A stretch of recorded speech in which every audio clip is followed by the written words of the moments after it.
It started with dust. Not the everyday film that settles on surfaces, the kind you wipe away without a thought, but the specific, undisturbed layer coating a small, lacquered box tucked away on the highest shelf of Clarissa's closet. I was looking for the old photo albums, the ones documenting our early years, thinking perhaps a walk through shared memories might bridge the subtle distance that had grown between us lately. Instead, my fingers brushed against cool, smooth wood, something unfamiliar in a space I thought I knew intimately. I pulled it down carefully. It was a music box, antique by the look of it, dark wood inlaid with mother-of-pearl in a faded floral pattern. It wasn't ostentatious, but it had an air of quiet elegance and also strangeness. I didn't recognize it. In 22 years of marriage, of sharing this home, this life, I'd never seen it before. When had Clarissa acquired this? And why hide it away up here, shrouded in neglect? My profession is architecture. I build things, houses, offices, structures meant to stand, meant to provide shelter and order. My mind works along lines of logic, blueprints, and foundations. Stability isn't just a professional preference, it's a personal necessity. This box, small and out of place, felt like a deviation from the plan, a detail unaccounted for. Turning it over in my hands, I found the small winding key underneath. Almost automatically, I wound it, the mechanism clicking softly in the quiet bedroom. I lifted the lid, expecting the familiar tinny tune, perhaps a spinning ballerina. The melody that emerged was soft, melancholic, unfamiliar. And there was no ballerina. Instead, nestled in the faded velvet lining, was a single, small silver key, intricate and obviously old, alongside a tiny folded piece of cream-colored paper. My pulse quickened slightly. This wasn't just a forgotten trinket. The key wasn't modern. It looked like something for a jewelry box or a small diary, perhaps. With hesitant fingers, I picked up the folded paper. It was thick, expensive stock. I unfolded it. Inside, written in a flowing, elegant script I didn't recognize, was simply an address and a time: 417 Willow Lane, Tuesdays, 3 p.m. Willow Lane. I knew the street. It was across town, a quiet area of older, smaller homes and converted apartments, far from Clarissa's downtown office where she worked as a senior marketing consultant, far from the gallery she visited or the cafe where she met her friends. Tuesdays at 3 p.m. She was usually in meetings then, or finalizing reports. At least, that's what I'd always believed. A wave of coldness washed over me. I tried to push it back, to find a rational explanation. Maybe it belonged to her mother, a keepsake she'd forgotten about. But Clarissa wasn't sentimental about objects, and she certainly wasn't secretive. Perhaps it was for a surprise, a storage unit with a gift inside. The thought felt flimsy, desperate. An architect doesn't ignore stress fractures in a foundation, and a husband, I realized with a dawning sense of dread, shouldn't ignore the sudden appearance of unexplained keys and clandestine addresses hidden in his wife's closet. I heard her car pull into the driveway then, the familiar crunch of tires on gravel. Hurriedly, almost guiltily, I refolded the note, placed it and the key back inside the music box, closed the lid, and pushed it back onto the high shelf, disturbing the dust as little as possible. I found the photo albums I'd originally sought, tucking them under my arm as I went downstairs, my mind racing, the melancholic tune of the music box echoing faintly in my ears. When I saw Clarissa walk in, shedding her coat and the day's fatigue, she offered me the same smile she always did, pleasant, perhaps a touch weary. "Rough day?" I asked, my voice sounding unnervingly normal, even to me. "The usual," she replied, running a hand through her hair. "Endless meetings. You find the albums?" "Yeah," I said, holding them up. "Thought we could look through them later." "Maybe," she said, her attention already drifting towards the mail on the hall table. "I've got a lot of emails to catch up on tonight." At distance.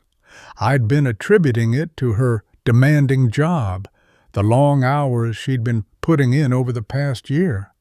We'd talked about it, briefly.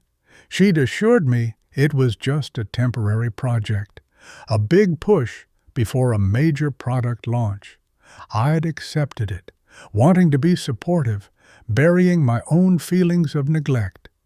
Now, standing there with the secret of the music box heavy in my mind, every late night, every vaguely explained absence, every moment of detachment felt different, sharper, potentially part of a narrative I hadn't allowed myself to consider.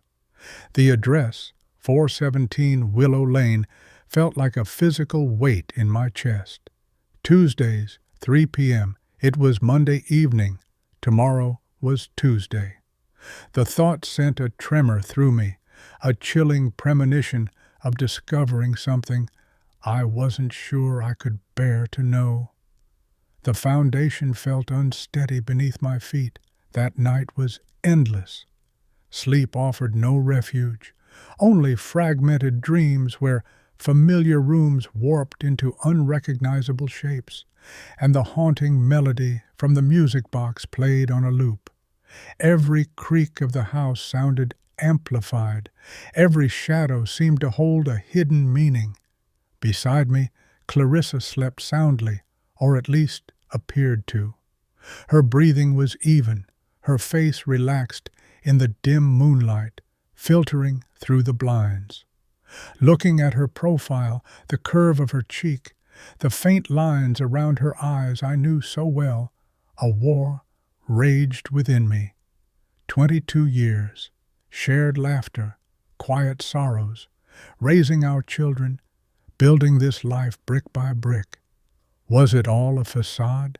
Had I been living adjacent to a truth I never suspected? My mind, trained to analyze structures, desperately sought alternative explanations, a support group for a problem she was hiding, a volunteer position she hadn't mentioned, a secret writing class. Each theory felt progressively weaker, crumbling under the weight of the hidden music box, the unfamiliar key, the specific, almost appointment-like nature of the note. Tuesdays, 3 p.m. It spoke of routine, of something established. By morning, exhaustion had settled in, a heavy cloak muffling my senses. Clarissa moved through her morning routine with practiced ease. Coffee, a quick scan of the news on her tablet, a brief kiss goodbye that felt strangely cool against my cheek. "Big day today," she'd said, gathering her briefcase. "Wish me luck." "Good luck," I'd murmured, the words tasting like ash. I watched her drive away, the red taillights disappearing down the street, leaving me alone in the quiet house with the decision I'd been wrestling with all night. Should I go? Should I invade her privacy based on a suspicion born from a dusty box? The architect in me screamed for proof, for solid evidence, before condemning the structure. But the husband, the man whose heart felt like it was slowly cracking, felt an undeniable pull towards Willow Lane. Ignorance might offer temporary peace, but it felt like living in a house with a compromised foundation, waiting for the inevitable collapse. I needed to know the truth, even if it shattered everything. The hours leading up to 3 p.m. crawled by. I tried to work, staring blankly at blueprints on my screen, the lines and angles blurring into meaningless patterns. I paced the living room, tracing the grooves in the hardwood floor, my footsteps echoing the frantic rhythm of my pulse. Lunch was a tasteless affair, eaten standing at the kitchen counter. Finally, at 2:15 p.m., I grabbed my keys. The decision was made. The drive across town felt surreal. The familiar streets seemed alien, the afternoon sun too bright. Each traffic light felt like an accusation, each passing car a potential witness to my clandestine mission. My hands gripped the steering wheel, knuckles white. My chest was tight, a knot of anxiety, grief, and a sickening sense of anticipation constricting my breath. What would I find? What would I do? I hadn't planned beyond getting there, beyond seeking confirmation. Willow Lane was quieter than I'd imagined, lined with mature trees whose leaves rustled softly in the breeze. The houses were mostly modest bungalows and older two-story homes, some converted into duplexes. It felt worlds away from our neighborhood, from the life Clarissa and I shared. I found number 417 easily, a small, neatly kept craftsman-style house painted a soft gray with white trim. A small covered porch held a couple of wicker chairs. It looked innocuous, anonymous. I parked half a block down under the shade of a large oak, positioning my car so I had a clear view of the front door. My heart pounded against my ribs. 2:58 p.m. The waiting was excruciating. Doubt flickered again. Maybe I was wrong. Maybe this was all a terrible misunderstanding. Maybe she wouldn't come. Then, at precisely 3:03 p.m., a familiar dark blue sedan turned onto the street. My breath caught. It was Clarissa's car. She drove slowly, pulling into the driveway of 417. She cut the engine and sat for a moment, visible through the windshield. I watched her check her reflection in the rearview mirror, run a hand through her hair, the same gesture I'd seen her make 1,000 times. But here, in this context, it felt different, deliberate. The front door of the house opened before she even got out of the car. A man stepped onto the porch. He wasn't young, maybe late 50s, silvering hair, dressed casually but well. He smiled as Clarissa emerged from her car, a smile of easy familiarity, of welcome. She smiled back, a genuine, unguarded smile I hadn't seen directed at me in months. She walked up the short path, and he met her at the steps. He didn't embrace her, didn't kiss her, not there on the porch. He simply rested his hand on the small of her back, a gesture intimate in its casual possession, and guided her inside. The door closed behind them, leaving me sitting in my car, the silence deafening. It wasn't a dramatic confrontation. There were no raised voices, no overt displays. It was the quiet banality of it that struck me the hardest. The routine arrival, the familiar smile exchanged with another man, the easy way he touched her, the closing door, shutting me out. It was a confirmation delivered not with a shout, but with a whisper, insidious and devastating. I don't know how long I sat there. Time seemed to warp, stretching and compressing. The foundations I had built my life upon hadn't just cracked, they had turned to dust. The structure was compromised beyond repair. The betrayal wasn't just an act, it was an entire hidden life, lived in parallel, tucked away like a secret music box on a high shelf. Numbness settled over me, a cold, heavy blanket. There was no rage yet, just a profound hollow ache in the center of my chest. I started the car, the engine turning over with a quiet rumble that felt obscenely loud in the stillness. I didn't look back at the little gray house as I pulled away. There was nothing left to see. Driving aimlessly, the city lights began to blur through a film of unshed tears. The photo albums I'd pulled out the night before felt like relics from another lifetime, documenting a marriage that I now realized had perhaps ended long before I found that dusty box. The melancholic tune played in my head again, a soundtrack to the collapse. The future I had meticulously designed, the shared retirement, the growing old together. It all dissolved, replaced by a terrifying, empty space. I had the truth I sought, and standing in the ruins of my certainty, I understood that nothing would ever be the same. My world hadn't just shifted, it had shattered. The drive back wasn't aimless after all. I found myself navigating towards the skeletal frame of a building I was designing on the edge of town. It was late afternoon, the construction crew long gone, leaving the site quiet and desolate under the fading sun. I parked and walked through the echoing, unfinished structure, bare concrete floors underfoot, steel beams reaching towards the darkening sky like ribs of a great beast. Here, amidst the raw potential of creation, the destruction within me felt starkly amplified. I thought about the meticulous planning, the stress calculations, the foundations sunk deep into the earth to ensure stability. I had poured my expertise into making this structure sound, enduring. How had I failed so miserably at securing the foundations of my own life? Had the signs been there all along, subtle shifts in the load-bearing walls of our marriage that I, the architect, had failed to notice?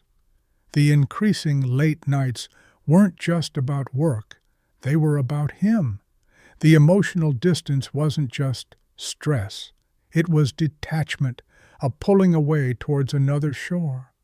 The vague excuses, the phone angled away, the scent of unfamiliar cologne I'd once dismissed, they weren't anomalies, they were clues I hadn't wanted to decipher.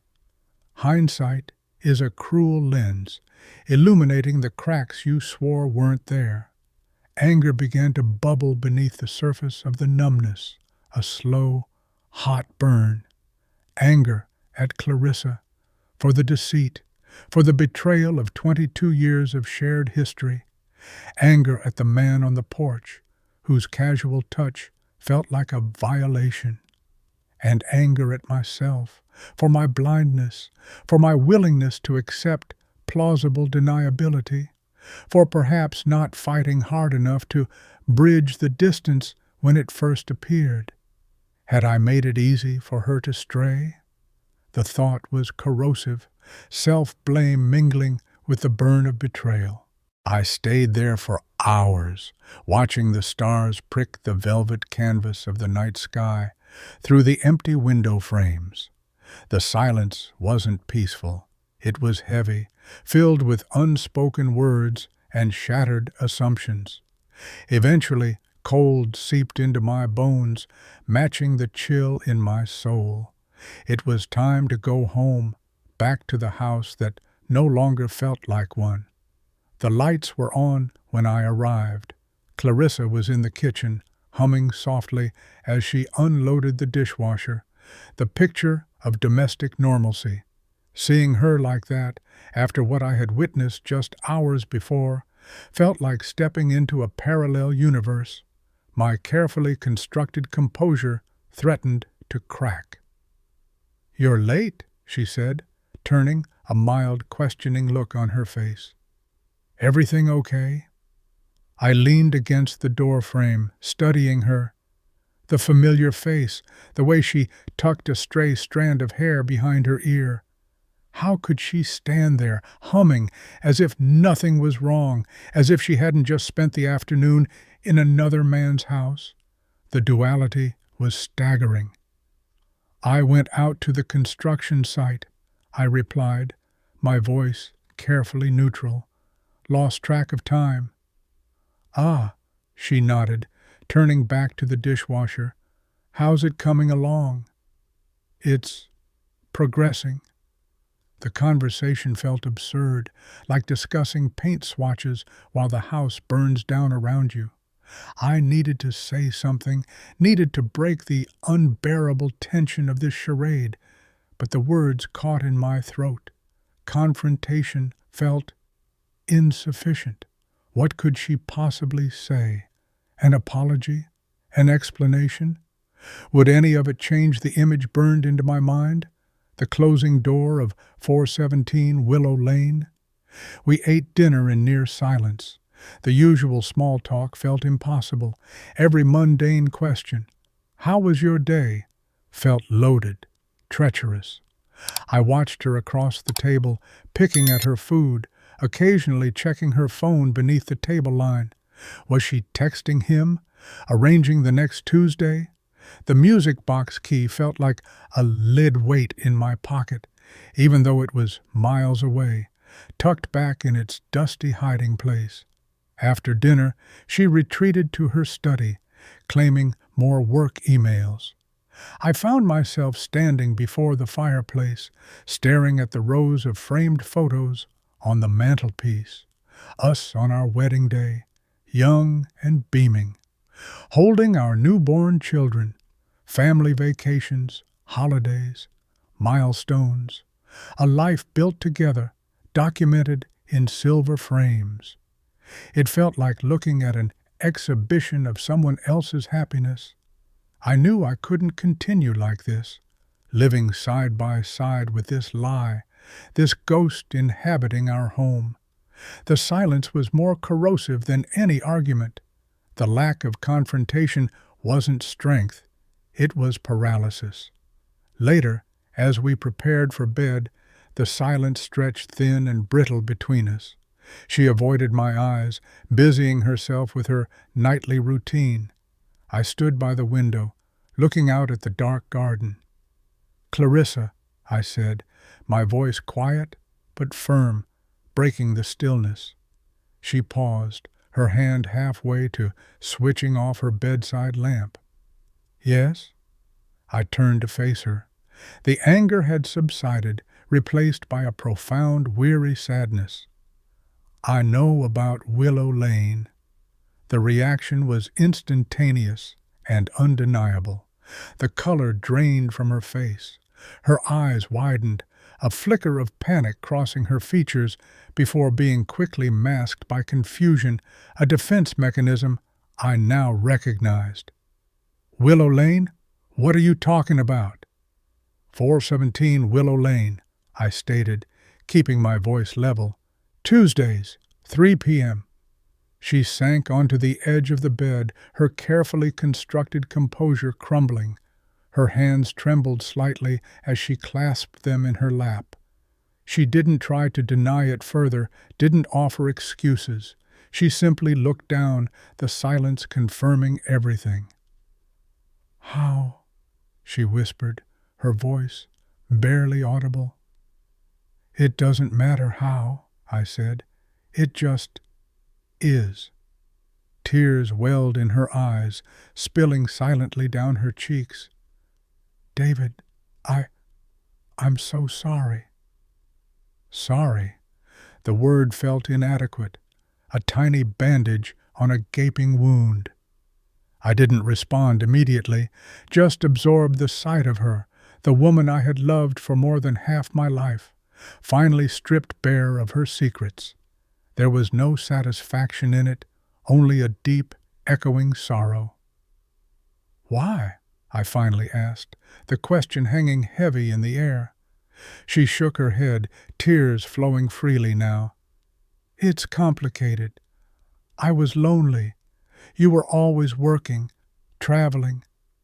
The excuses started, justifications woven with threads of blame directed back at me. I held up a hand, stopping her. "Don't," I said, the weariness profound in my voice. "Don't make this about me, Clarissa. This was your choice, your actions." She sobbed quietly, unable to meet my gaze. We sat in that strained silence for a long time, the chasm between us wider than ever before. The foundations were irrevocably broken. There was no blueprint for repairing this kind of damage. I didn't know what the future held. Separation? Divorce? The words felt foreign, unthinkable just 24 hours ago. But staying, pretending, that felt impossible. The trust, the bedrock of our marriage, had been pulverized. Finally, I walked over to my side of the closet and pulled out an overnight bag. I began packing, not with anger, but with a quiet, resolute finality. Clothes, toiletries, just the essentials. Clarissa watched me, her eyes wide with disbelief and dawning horror. "David, what are you doing? Where are you going?" "I don't know," I said honestly, zipping the bag closed. "But I can't stay here. Not tonight. Not now." I walked towards the bedroom door, pausing with my hand on the knob. I looked back at her, sitting small and broken on the edge of the bed that had held our shared dreams for so long. There was no hatred in my heart, surprisingly, just an immense, bottomless sadness for what we had lost, for what she had thrown away. "The architect in me knows," I said softly, more to myself than to her, "that sometimes the only way to be safe is to walk away from a structure that's about to collapse." Then I turned and walked out, closing the door gently behind me, leaving the wreckage and the echoes of a melancholic melody in the quiet house. The night air outside was cool and clean, and as I drove away, leaving behind the life I knew, I didn't look back. I was stepping out of the shadow into an unknown future, carrying only the weight of my own integrity and the quiet determination to build something new, something stable, on solid ground. The anonymous motel room felt like a decompression chamber, stark and impersonal. The patterned bedspread, the generic art on the walls, the faint scent of stale cleaner. It was the antithesis of the home I had left, the home filled with decades of shared life, and now the suffocating weight of betrayal. I dropped my overnight bag by the door and sank onto the edge of the stiff mattress, the springs groaning under my weight. Silence. Not the heavy, strained silence of the house, but an empty, echoing quiet.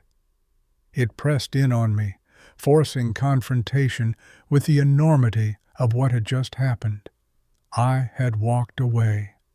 After 22 years, after building a life I thought was solid, I had simply packed a bag and left.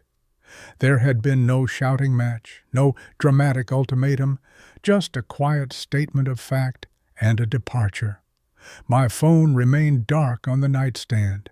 No calls, no texts from Clarissa.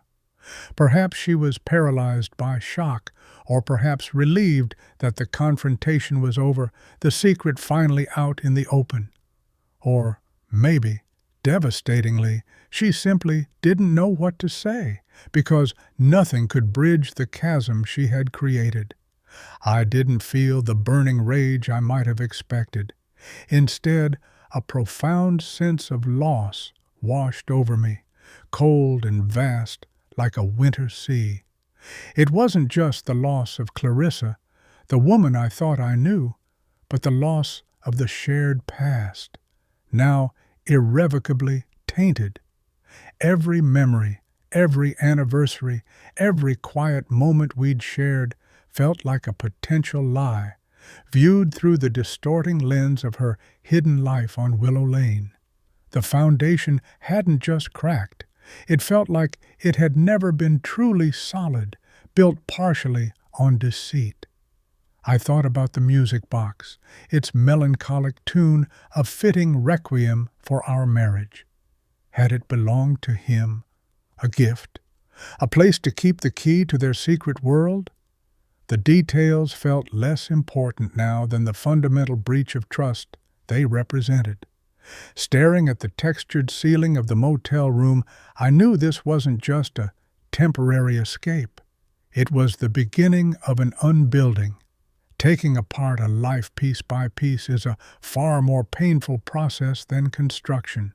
There would be lawyers, difficult conversations, the division of assets, the breaking of news to our grown children. The prospect was exhausting, a demolition project I had never wanted to undertake. But even amidst the grief, a small, resilient seed of clarity began to take root. Walking away hadn't been an act of anger, but an act of self-preservation. An architect cannot, will not, inhabit a condemned building. The risk is too great. Staying in that house, trying to plaster over the gaping holes in our marriage, would have meant compromising my own integrity, living a lie alongside hers. I wouldn't do that.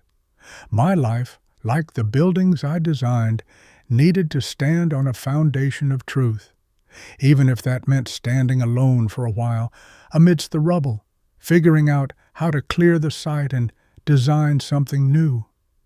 I didn't know what the future held, what the next blueprint would look like. But as the first gray light of dawn began to filter through the thin motel curtains, I felt a quiet resolve solidify within me. The pain was immense, the path ahead uncertain. But I had chosen honesty over illusion, self-respect over the comfort of a familiar lie. I had walked away from the collapse, and somehow, in the quiet solitude of that sterile room that felt like the first step towards building again on my own solid ground. The structure was gone, but the architect remained. The motel coffee was thin and bitter, a stark contrast to the rich aroma I was used to waking up to. But as I sipped it, looking out the window at the indifferent traffic flowing past on the highway, it felt appropriate. Life stripped down to its essentials, without the comforting, familiar layers that had insulated me for so long. My phone remained quiet. A part of me felt a strange sense of relief. The confrontation was done, the truth acknowledged. There was no going back to the pretense of yesterday morning. The silence from Clarissa felt like a tacit acceptance of the chasm, a final, echoing confirmation of the separate worlds we had been inhabiting. The practicalities loomed large. Finding a temporary place to stay, contacting a lawyer, the heart-wrenching task of telling our children, who were adults now, but would still be deeply affected by the implosion of their parents' marriage. Each thought felt like another heavy stone added to the weight in my chest. Demolition. But beneath the daunting reality, the quiet resolve I'd felt at dawn remained. It wasn't hope. Not yet. It was something more fundamental, certainty. The certainty that I had made the only choice possible for myself. An architect assesses structural integrity not based on sentiment, but on fact. The fact was, the marriage was compromised beyond repair. The load-bearing walls of trust had buckled under the pressure of deceit. To remain inside would have been foolish, dangerous. I finished the coffee and stood up, stretching my stiff muscles. Looking around the sterile room, I didn't feel despair.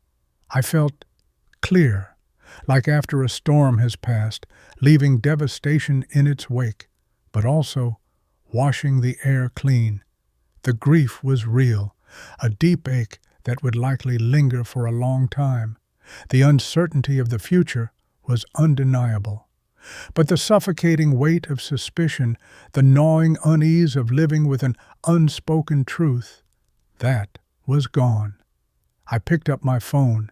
It was time to start making the calls, to begin the difficult process of dismantling the old structure. It wouldn't be easy. Rebuilding requires clearing the site first, assessing the damage, and then, slowly, carefully, laying a new foundation. This time, it would be built solely on truth, on self-respect, on the hard-won clarity forged in the crucible of betrayal.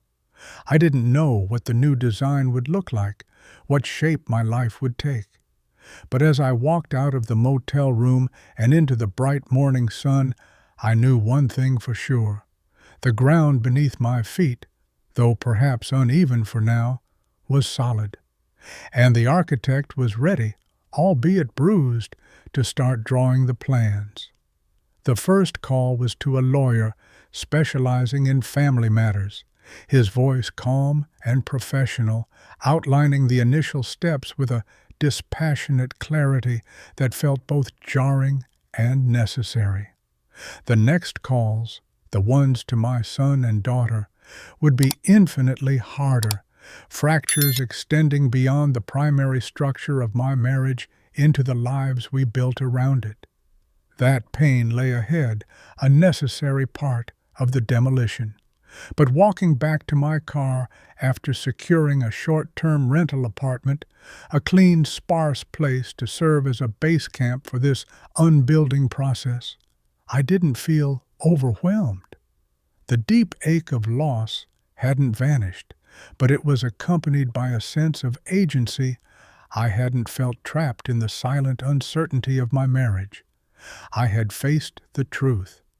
I had chosen integrity over comfort. The cost was immense, the landscape of my life irrevocably altered. Yet, breathing in the crisp autumn air, there was a lightness, too, the absence of the heavy, invisible weight of deceit I had unknowingly carried. Like any architect facing a condemned site, I knew the clearing process would be arduous, but it was the essential first step. Only then could new foundations be laid, foundations built not on shared history or fading sentiment, but on the bedrock of truth and the quiet strength discovered in the ruins. The future was an empty plot of land, daunting but holding the potential for a structure designed by my own hand, built to withstand the storms. And for the first time since finding that dusty music box, I felt ready to pick up the drafting pencil.